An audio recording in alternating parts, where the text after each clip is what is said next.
얼마 전 불길한 전화를 한 통 받았습니다. 전화를 받았는데 상대 측에서 가압적인 목소리로 당신이 이제 큰일 났다는 투로 말하는 내용이었습니다.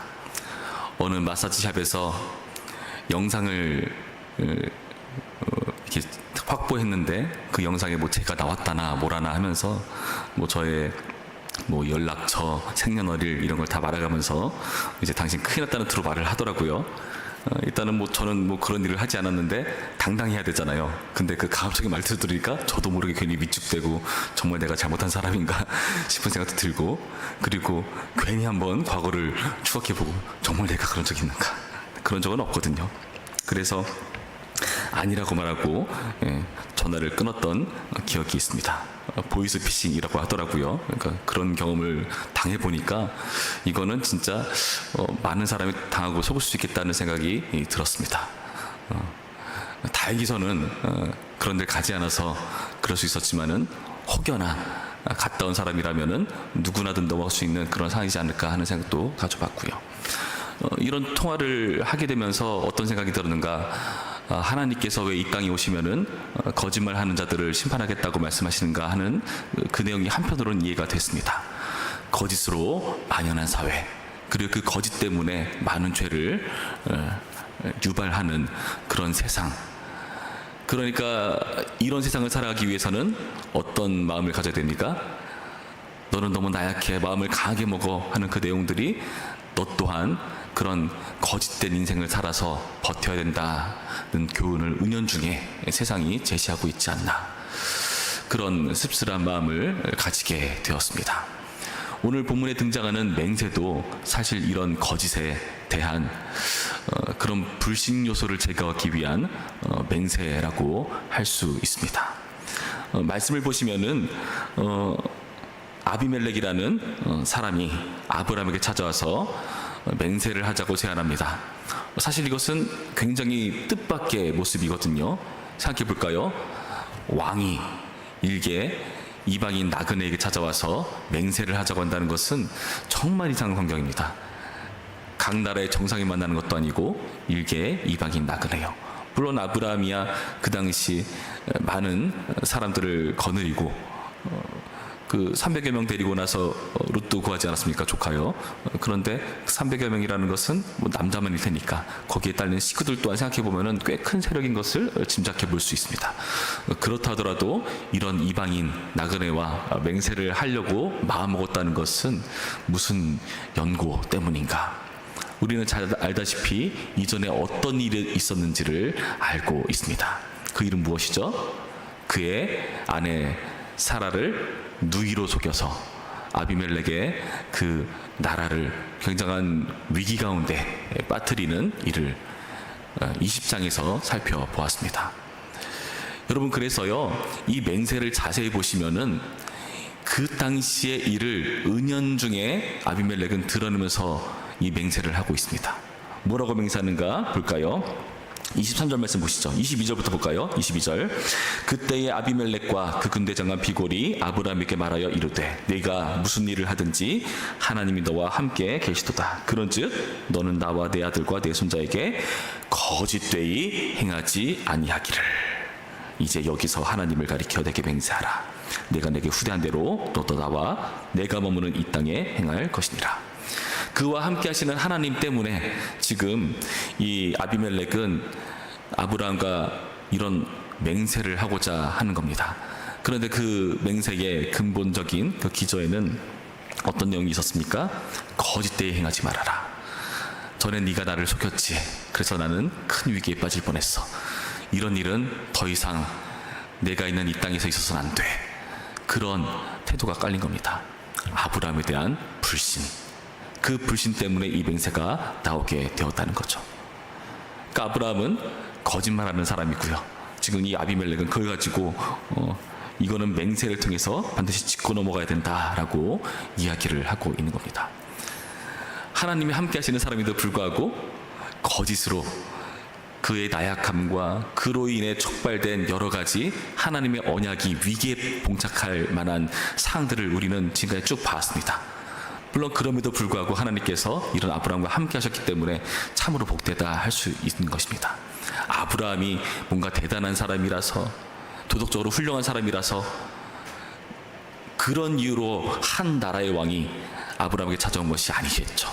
그와 함께 하시는 하나님 때문에, 그 위기가 있었기 때문에 지금 이렇게 하는 것이 아니겠습니까?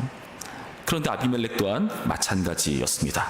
25절 말씀 보시면 지금 아브라함은 어떤 말을 지금 하고 있는가? 25절 말씀 볼까요? 아비멜렉의 종들이 아브라함의 우물을 빼앗은 일에 관하여 아브라함이 아비멜렉을 책망하며. 어떤 일이 있었다고요? 아브라함의 우물을 빼앗은 일이 있었다. 그래서 어떻게 하는가 보시면은 28절부터 이런 일을 합니다. 아브라함이 7 아병 새끼를 따로 놓으니 아비멜렉이 아브라함에게 이르되 이 7 아병 새끼를 따로 놓음은 어찌미냐. 아브라함이 이르되 너는 내 손에서 이 아병 새끼 7을 받아 내가 이 우물 판 증거를 삼으라 하고. 7 아병 새끼를 따로 준비한 이유는 무엇이었습니까? 30절에 너는 내 손에서 이 아명새끼 7을 받아 내가 이 우물판 증거를 삼으라. 그러니까 따로 재물을 준비해서 이런 언약식을 체결해야 될 만큼 그 마음에 불신이 있었던 겁니다. 이런 것을 증거를 삼지 않는다면 불안한 일이기 때문에 맹세를 한다는 거죠. 그래서 그곳의 이름을 무엇이라 부릅니까? 31절 볼까요? 두 사람이 거기서 서로 맹세하였으므로 그곳을 브엘세바라 이름하였더라. 브엘세바란 맹세 우물, 그리고 다르게 번역한다면은 7 우물이라고 할 수 있습니다. 7 우물. 뭐 히브리어 뭐 복잡한 설명을 뭐 할 수는 없지만은 그 알파벳이 맹세도 되기도 하고 7이 되기도 합니다. 여러분, 그 7이란 단어를 특정 지어서 이름 지을 만큼 이 우물을 반드시 자신의 소유로 간직하고자 하는 그 마음이 이해되십니까? 계약서에 대해서 아주 세세하게 따지고 놓으면서 서로 관계에서 무엇을 잃고 싶지 않은지 그 불안 요소에 대한 마음들이 이 맹세에 다 담겨 있다는 겁니다. 서로 간의 불신에 대해서 그것을 해결하고자 하는 마음이 이 맹세 가운데 담겨 있다는 것을 알 수 있습니다. 여러분, 사실 세상의 모든 약속이 보통 이렇습니다. 세상의 모든 약속이 서로에 대한 불안감 때문에 맹세를 하는 거죠. 서로 간의 불안감 때문에 이런 언약을 체결하고 계약을 맺는 것입니다. 그리고 그 계약을 갱신해 가는 것이고요. 그래서 그 다음 갱신이 되면은 뭔가 하나씩 더 붙어 있잖아요. 더 손해보지 않고자 하는 그런 마음들이 담겨있기 때문에 그걸 따져가며 그것을 갱신해 나갈지 아니면 파기하고 다른 데 찾을지 이런 것들을 우리는 고민하지 않습니까? 그 모든 것들이 서로 피해보지 않으려고 상대에 대한 불신이 있기 때문에 그 불신의 근거에서 인간들 사이에 맹세가 있는 것이다, 언약이 있는 것이다 라는 것을 우리는 살펴볼 수가 있습니다.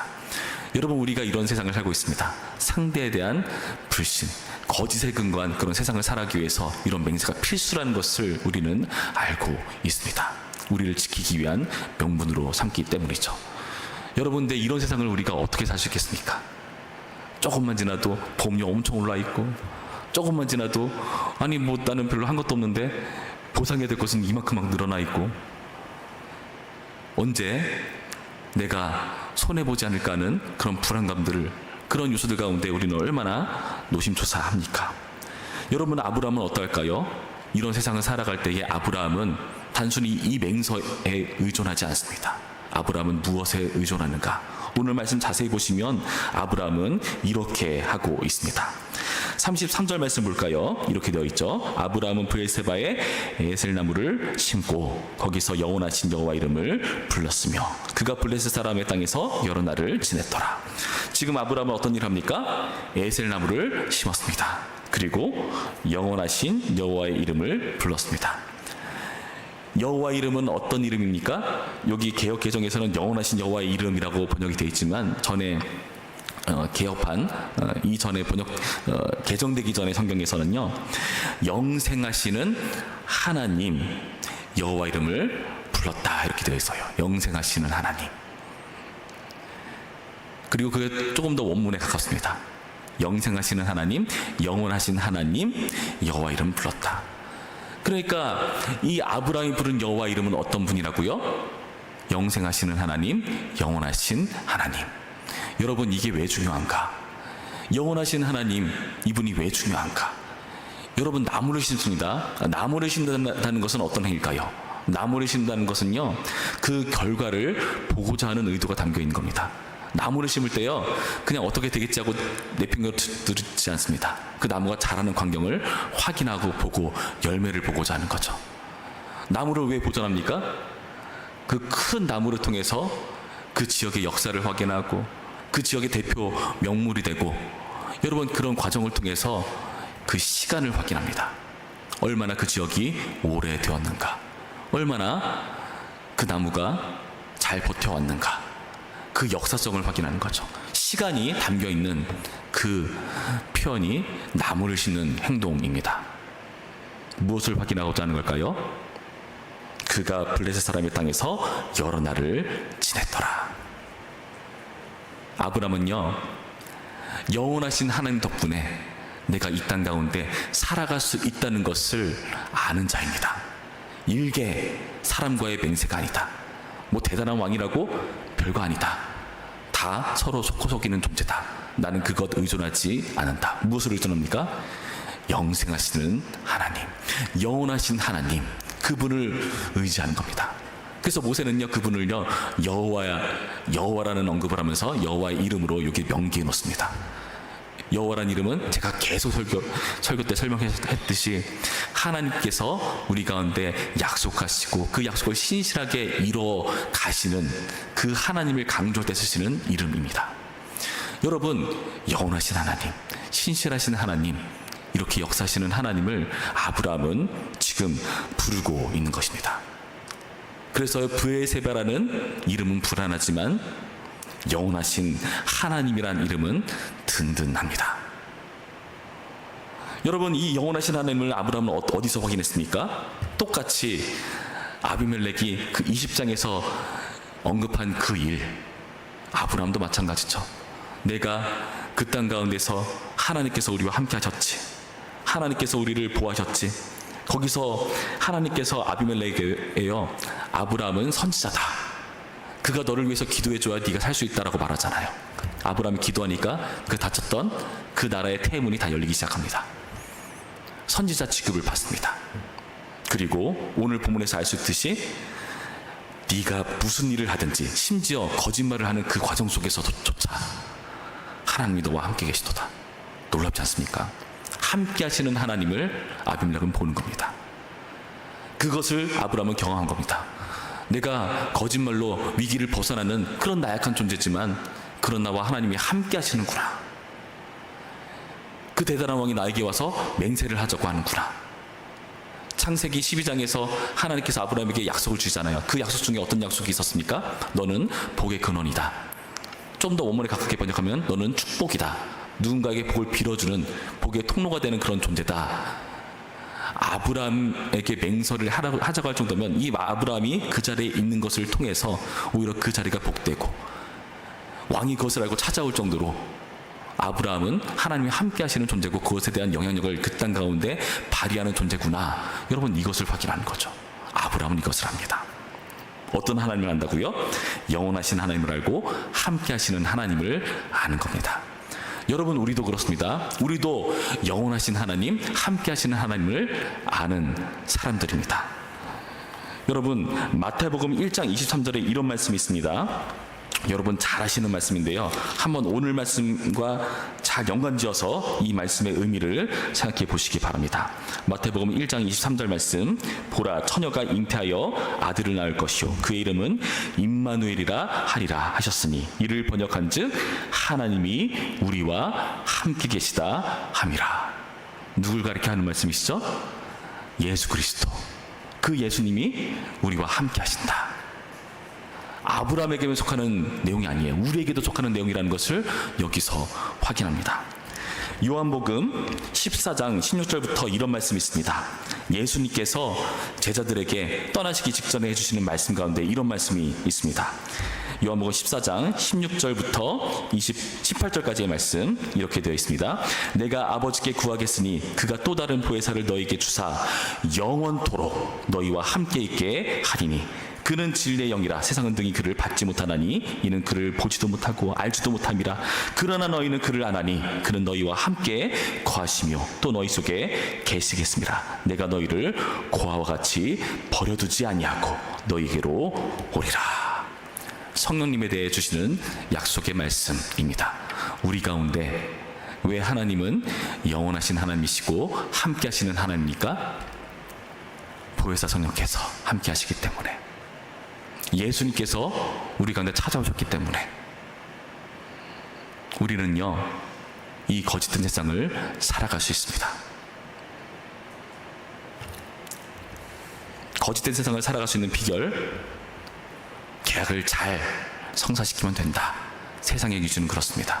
그러나 우리는 그게 한계가 있다는 걸 아는 사람들입니다. 심지어 우리조차도 그런 나약한 존재라는 것을 압니다.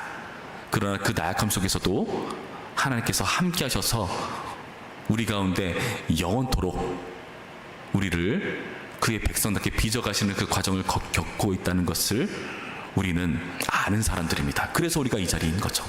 그래서 우리는 세상에 나가서 다른 것 의지하는 것이 아니라 기도하려고 이 자리에 모이는 것이 아닙니까? 이 하나님을 알기 때문에 말이죠. 여러분, 부디 오늘의 말씀을 통해서 우리는 다시 한번 생각해 봐야 됩니다. 세상의 약속은요 불안해서 합니다. 그러나 하나님께서 우리와 맺으시는 약속은요 우리 보고 불안해하지 말라고 하시는 겁니다. 세상은요 약속을 하면서 찢겨진 재물 사이를 서로 간에 지나가죠. 무슨 의미입니까? 약속 어기면 이렇게 찢긴다는 경고의 메시지입니다. 그러나 하나님께서는 아브라함과 약속하실 때 짐승을 쪼개시고 본인만 지나가십니다. 무슨 의미죠? 그 모든 책임을 내가 다 떠안는다. 예수님께서 찢기시고 우리를 구원해 내셨습니다.